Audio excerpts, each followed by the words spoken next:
I'm traveling with the chair.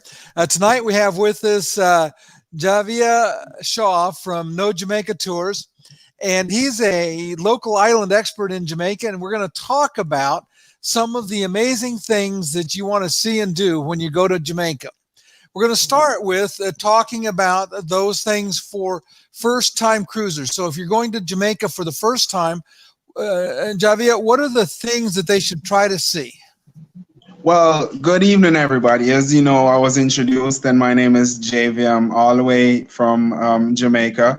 So I'm honored, first and foremost, to be on this show, just to help to enlighten you all of what there is to do in Jamaica, etc. Now, the question is, first timers on cruise. I must address that there are 3 cruise ship ports, yeah? There is one in Montego Bay, there is one in Falmouth, and there's one in Ocho Rios. Now, coming in all these different ports, the best thing to do depends on the port that you're in and the individuals that are traveling. If you want adventure, if you just want to relax, you just want some beach time, etc., it's all there. Now, if you're porting in Ocho Rios has everything to offer, from adventure to relaxation, which is like beaches and horseback riding and the Duns River Falls, etc. Right now, these things you could also do from porting in Falmouth, and you could do them from also from porting in Montego Bay. Now, what people have to always understand is that porting in Montego Bay and Falmouth, it's actually an hour and an hour and a half ride from these ports to Ocho Rios that offers the most in adventure. Now, if you're porting in Montego Bay, you could go to Negril, which is just an hour from Montego Bay, and get into some adventure, like jumping off the Rick's Cafe, the cliff, and of course the 7 Mile Beach, which is very popular and familiar, and a lot of people might be familiar with that name, 7 Mile Beach in Negril. In Falmouth, of course, if you're porting in Falmouth, you have to travel between both ends. Either you go to Montego Bay, you go to Negril, or you travel to Ocho Rios. So, the best things, or the 3 main things to do really is getting into some adventure, relaxing, some beach time, or just sightseeing, checking out the history and the culture and the way how people live. It can all be customized, in all these different ports. So just coming in and seeing and again, I'm just going to narrow it down to adventure, relaxation, or some history or culture from either port. Okay. And so you said that most of the activity is centered in and around Ocho Rios. Did I understand that correct? Correct. Yes, sir. Okay. And so let's say that you go into Falmouth. You said Negril. Is that like a beach, or what is there? So Negril is just a little town which has been very popular, over the years because of the 7 mile stretch of white sand beach that they have there. So you'd hear about the 7 Mile Beach in the Cayman Islands, pretty much. So we have a 7 Mile Beach here in Jamaica, and it is found in Negril. So a lot of people goes to Negril because of the 7 Mile Beach, and also because of Rick's Cafe.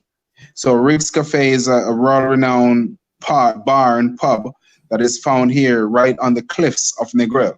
So people go cliff jumping, etc. if they're coming in on a port. And people that stay in the resorts, they normally go to watch the sunset and listen to the live bands, live music playing after the sunset, and also go jumping off the cliffs the same, yeah? Okay, so I'm assuming that you go jumping off the cliffs after you've been to the bar for a while. Well, well, you know what? That is not highly recommended, but you do have people that does that, right? It's not highly recommended, but you have people who go get a few drinks in and then go jumping. But either way, it's really cool. I've done it, a few times, but the lowest level. They have different levels. They have like 20 feet, 5 feet, 10 feet. I've done the 5 feet. I'm a chicken. I'm gonna say that. I won't deny that. Okay, that's the way I'd be too. I'd be looking for the low spot. I'm not sure I want to jump way off, and because just knowing my luck, I'd hit something that I shouldn't on the way down, and there'd be an ugly mess. Okay, so now for the people that, let's say, they've been in and gone to Ocho Rios or one of the other ports, and they've done some of the basics. What are some of the things that might get overlooked? So that somebody that's been back a couple of times, what might they want to try to really put on their list that they might have missed the first few times? Well, let me say this.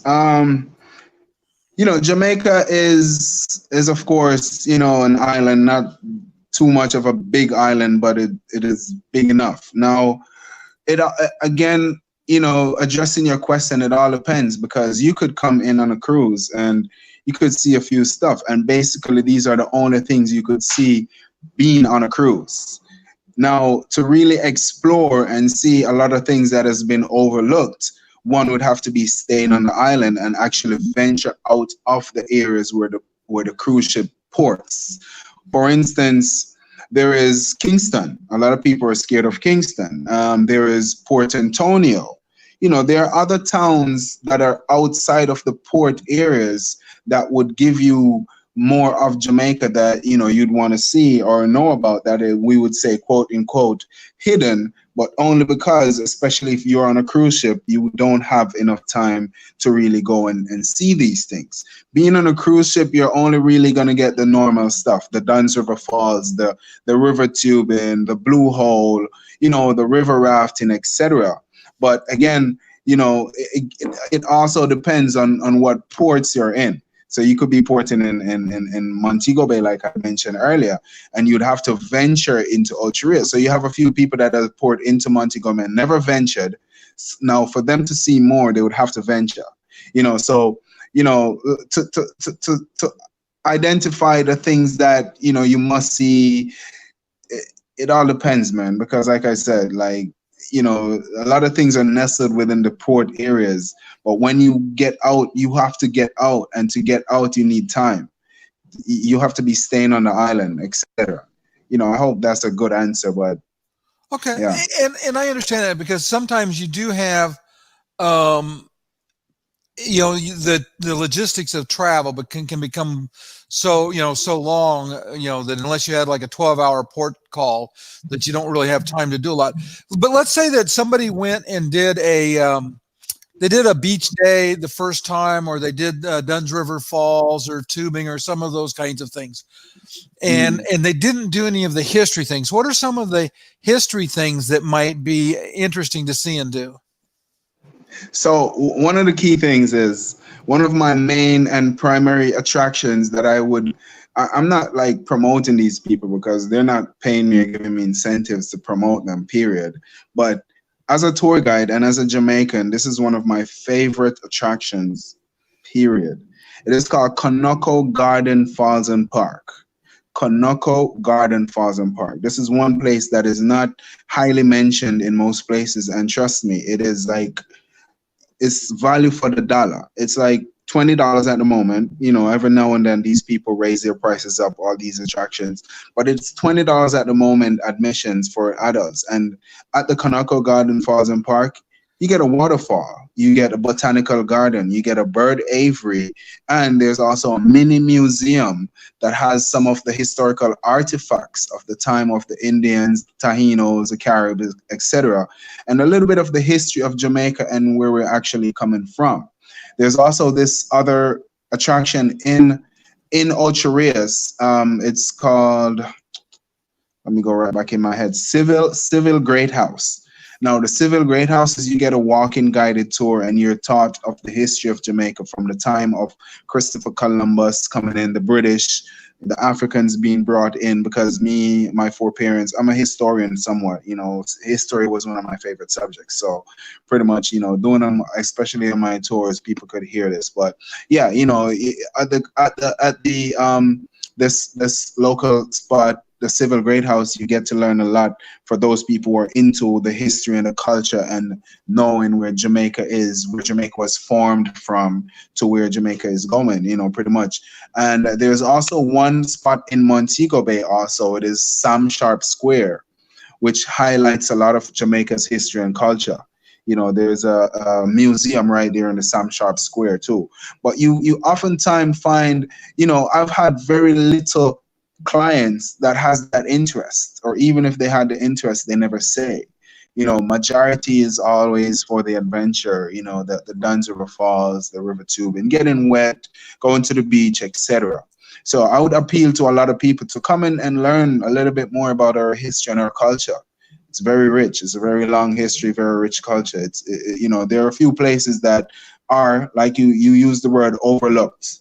And I think some of these places are a bit overlooked, especially the Civil Great House.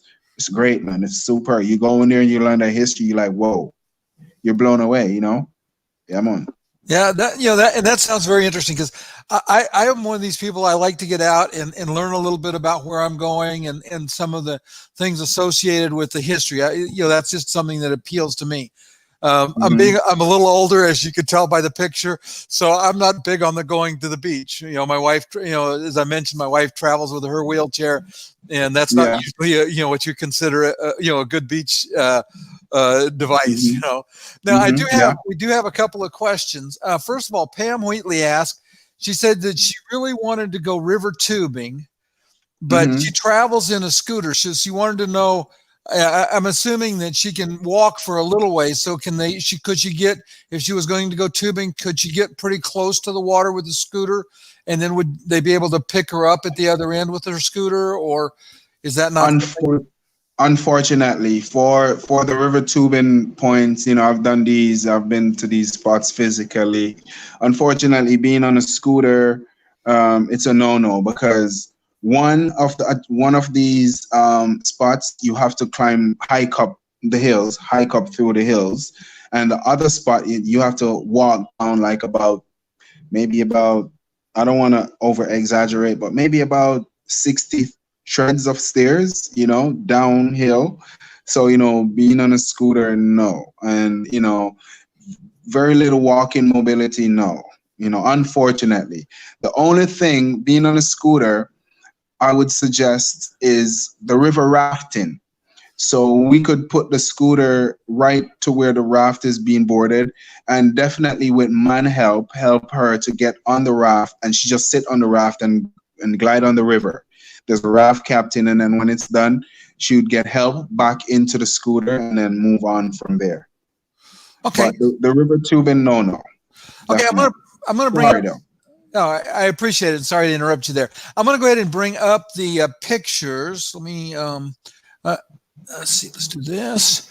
Okay, so I see that you have your company provides scooters that are, I should say, vehicles that can handle scooters. Yes, we do offer this. However, a lot of people need to know that if they want this type of service, it has to be an advance request, and it's a little bit more than the average tour packages as far as money is concerned for these. As you could see, they're pretty much customized to facilitate. So it's a little bit more, not much. So people don't have to be scared to reach out and find out. But again, it's an advance, because I think we only currently have access to three to four of these vehicles. And this one that you have in this photo in specific, it takes one scooter, and it could take also chairs, and it takes, I think, about 10 to 14 passengers seated other than the scooter. And then there's a smaller one, and there's another van that we have now on board where, people could slide out their scooter, slide in the seat would come out the van, they could slide in the seat, and it would take them into the van, and then the scooter, would pretty much stay on the port, and then it would take them around. They'll just do sightseeing. Of course, being on a scooter is very limited to what you could do, unless they're going to do the Kanoko, which we know the scooter will be needed. But other than doing the Kanoko Garden Falls and Park, they would just be sitting in the car, sightseeing, riding around, taking pictures, eating, learning about the culture, etc. Okay, thank you. I did pop up another picture here from the I guess it's, I don't know if that's the same. I don't think it's the same van. I think it might be a different van. Because I'm just looking at the scooter. Let me go back to the other one here. Oh, no, it's the same one, just a different passenger. Sorry. Okay. Yeah. Okay. And then I see you. I did pop up your certification there as an accessible travel advocate. Yeah, man. So I do have a question. Are there any factory tours there, like Rum Factory or? put us back like that. Anything in the way of like tasting tours and other things that somebody might want to do that would be accessible? Well, as far as Rum Factory, rum distilleries, again, there used to be one in Falmouth. To be honest, I'm not sure if they're still in operation. I would have to check into that. However, the main one is out of town, and it's very far. You definitely can't do that from porting in Ocho Rios. You can't do that from porting in Falmouth. And we personally, No Jamaica Tours doesn't even try to sell that porting in Montego Bay, because the ride is a bit too long, too far, getting there and getting back. So we don't even promote it, but there is. So if people definitely wants to do it from Montego Bay, it can be done. They just have to, be ready and prepared for the long ride. Okay. But there is one in Falmouth. I am not sure. I would have to check. So, I could check this in the future, like tomorrow, if they're still in operation, because they were for a minute, but I heard at some point that business wasn't that good. So, they maybe have shut down, but I could check into that. But one definitely that is open every day. Well, every day except for Monday. It's all the way in the east side, the southwest side of the island, yeah? And we don't promote it much to cruise passengers because of the distance. Okay. But there is one. It's called Appleton Rum Estate. Some people might know it. Some people might have been there, and they could tell you how long of a drive it is. If they're watching this and seen and maybe done it before, then they could attest to that. Okay. Well, I appreciate that. These were questions that came in over from some of our viewers of the show. So I just wanted to try to get it covered. Yeah, man. So from kind of lost track of where I was going next, but to me it sounds like it'd be a lot of fun to visit Jamaica. That's one of the. It's kind of funny. I was in the port in Jamaica, and I think does Mick Jagger have a house way up above one of the ports? In Ocho Rios, yeah, man. Yeah. So I was in the port in Ocho Rios, but my wife and they were tendering, and for trying to get my wife and deal with a scooter on and off a tender makes it really a challenge. So we didn't get off the ship. I'm not really sure why we had to tender there, because it seemed like there was a dock as well, but it may be that it just wasn't our turn to get in. There were quite a few ships in that day. So we did not get off, and I did not get a chance. And that was my first and only visit to Jamaica, and I didn't make it ashore. Mm-hmm. But I will if I get a chance to come back, I will have to look you up, and you can show me the sites. Yeah, man, definitely, man. You just, my entire team. So another thing is, being on this show, I just want to make this public. Like, so No Jamaica Tours is just a formal thing. It is actually run by me and my mom. And, my mom started this, and it's a very small company. But what we've done with the help of these lovely people out there in the world that has always been booking and believing in us, we've employed 3 other guides. So we have a small team. Now, a lot of people, booking and coming, it's like, oh, we have to have Javia. Like, I know I'm flattered all the time, but you know what? It's a whole team of us, and we're all great. We're all good. We all love what we do. So whenever you guys are considering booking with No Jamaica Tours, it is No Jamaica Tours and not just Javia. So whether you get me or Glenroy or Whitfield or whoever you get, you're definitely gonna have a great time. As long as you connect with Marva and put your itinerary together, it's gonna be executed in the best way. So you don't have to worry. I just want to put that across the board. Okay, well, and I appreciate that. And by the way, So for all of those that are listening to the show, if you're enjoying it, do me a favor, give us a thumbs up. Let us know that you're liking it, that you're getting some benefit. There will be a link both on Facebook and on YouTube to subscribe, so that. And Pam asked, do they tender a lot into Jamaica, or are they mostly docking? Mostly docking. The only time I've seen them tender is when they're docking in Ocho Rios, and the Ocho Rios has 2 docks currently, and I just heard that one is being demolished to be refurbished under the governing of the Carnival Cruise Line. But they're mostly docking. Whenever I've seen them dock is tender, maybe just one ship. But they're always on the docks, whether in Montego Bay, Falmouth, or Ocho Rios. Okay, and I think that's what happened. I think that we were just kind of the last ship into the port that day, and the spots were already full up, so we wound up tendering. Tendering, okay, yeah. So there must have been maybe 3 ships or maybe 4. Yeah, 3. it could have been. My wife and I. The one thing that we're maybe a little unusual in what we do, because sometimes we like it when the ship is empty, and then we can, you can just chill out. Yeah, it's peaceful and quiet, and there are times we just kind of enjoy the solitude. So I have one more question here. So if people go on a tour with you, what is your favorite restaurant for them to go to? And I'm sure I guess that would depend on the port that they're in. So give us 3. Okay, it depends on the port. So my favorite restaurants, one is Scotchy's. In fact, I tried my best to get at this location because I did an airport pickup, and one of the first thing my client was like, "Oh, I'm hungry," and the first thing for me was to take them to this restaurant called Scotchy's. So Scotchy's is very popular. You can see them in a lot of the forums where people talk about them. Very popular for jerk chicken and jerk pork, rice and peas, festivals, rum punch, the local eatery. And this is in Montego Bay, and this is in Ocho Rios. So it's a chain, and they have one in Kingston, one in Montego Bay, one in Ocho Rios. So it's called Scotchy's. Scotchy's, with the name deriving, it's a derivative of the word Scotch bonnet pepper, and that's the hot Caribbean pepper. Yeah. Yeah. And then we have the Pork Pit, which is in Montego Bay also. The Pork Pit is another what we call jerk center, where you'd get the definite jerk chicken, jerk pork, rice and peas, the local sides. Right. And there's another one in Ocho Rios called the Ocho Rios Jerk Center.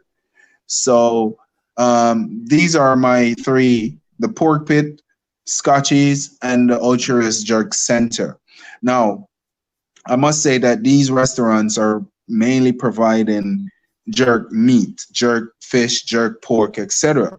Now, there are other restaurants that offer other things like fried chicken, stewed chicken, oxtail, etc. Depending on individuals' likes and eats. And there's also a little local bakery that we call Juicy Patties or Tasty that has what we call patties. It's like empanada. It's getting very big, and we also try to endorse this to our clients, which is of a local eats. Yeah, it's called patties. Yeah. Nice. So Scotchy's, the Pork Pit, and the Jerk Center. We have Scotchy's in Ocho Rios, Scotchy's in Montego Bay. The Pork Pit is in Montego Bay, and the Ocho Rios Jerk Center is in Ocho Rios. Okay, and I have to say, I'm one of these people that would be trying some jerk, and I'm probably not Scotch bonnet pepper hot, but I do like it spicy. I'm a fan of very spicy food, so I think the jerk chicken would be just right up my alley there. Yeah. So as you mentioned, though, not Scotch bonnet spicy. So what they do in these restaurants is they do the meats mild, and then you could add your own spices to your specification. Okay. Yeah, that would be good because a lot of people don't like it that spicy. Don't like spice. Yeah, man. I go in and one of my favorite cuisines is I love Thai food, and I usually get it Thai hot, which the Thai pepper, not Scotch bonnet hot, but it's a pretty hot pepper, and it's kind of like I talk about with Mexican food. If it doesn't clear your sinuses and make you sweat on the forehead, it wasn't hot enough. Yeah. I've seen some of my clients eating the spice and their color is changing. I'm like, yo, what's up? Yo, it's just working, and they're like digging into it. My phone is ringing apparently. Oh crap. Okay. All right. Well, I will let you go. I think we've covered all the questions we had. I really appreciate your time, Javia. I can't hear you. My phone rang and it cut everything. Whoa. Okay, let me know if you get me back. No, the phone rang. Okay. Well, we've lost Javia. I really appreciate his time and attention and being here on the show. Thank you guys for being here and for watching. Like I said, we have a show every week. The what's on the show is going to vary just depending on who I can find for guests and what people have indicated they're interested in.